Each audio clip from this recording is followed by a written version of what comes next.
The first secret, use the built-in functions. It may seem tempting to write your own code to solve problems. And let's be honest, it's kind of fun. However, if you really want to go fast, you're better off using the built-in functions of the standard library. Don't believe me? Here's a comparison of my own sorting algorithm against the built-in sorted function. And no, it's not slow because I'm bad at writing code. I think. These built-in functions are faster because they're written in C, which is one of those compiled languages I mentioned earlier. If you can't beat them, you may as well join them, just in secret. My second approach is to be lazy. Laziness is a virtue. Our jobs as developers is to enable that laziness. Who wants to manually do anything when you could just write some code to do it for you in perhaps the same amount of time, if you're lucky? You can bring this laziness to Python as well, through the use of generators. By using the yield keyword, we can actually turn functions into iterative generator functions. Through the yield keyword, a generator function returns a generator type, which can then be called using either the next function or in a for loop. Each call of the generator returns the next instance of yield in the function. You can imagine this as pausing and resuming the function. Using a generator when working with a large dataset prevents having to do expensive memory allocation, which can heavily impact performance, as you can see. Tip number 3 is to use concurrency. Have you ever thought about cloning yourself so you can get twice as much done? If so, I have some good news for you.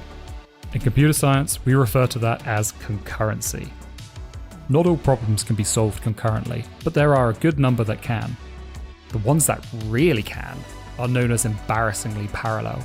I'll probably do a video on what problems are considered embarrassingly parallel, so now's a good time to consider subscribing if you haven't done so already. Concurrency can be achieved in Python using the multiprocessing library. In this example, we're making use of multiprocessing to batch process a number of images by adding a Gaussian blur to them. We're timing this both running concurrently and in single processing mode. As you can see, running concurrently is a fraction of the time. Tip number 4 is to compile your code using Phyton. Phyton is actually another language that is a superset of Python. It basically allows you to compile Python-like code to C. What this means is you can fit in with your compiled friends from before, and this time they have to respect you. Phyton isn't a full-on replacement for Python, but instead a way to optimize certain parts of your code base to improve the overall performance. In this example, we're using it to compile a module that calculates a factorial for a given integer. First, we just need to run our compilation command to compile the code to C. Then we can run our test file to measure the performance. Yes, that timing is correct. We really do get that level of improvement. My 5th secret is to use libraries and frameworks that are compiled.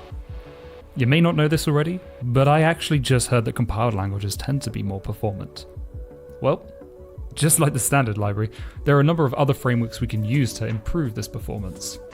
Some of these frameworks include NumPy, Pandas, and Pillow, which are all implemented using C under the hood. This allows you to harness the power of C whilst writing code in a language that is a bit more readable.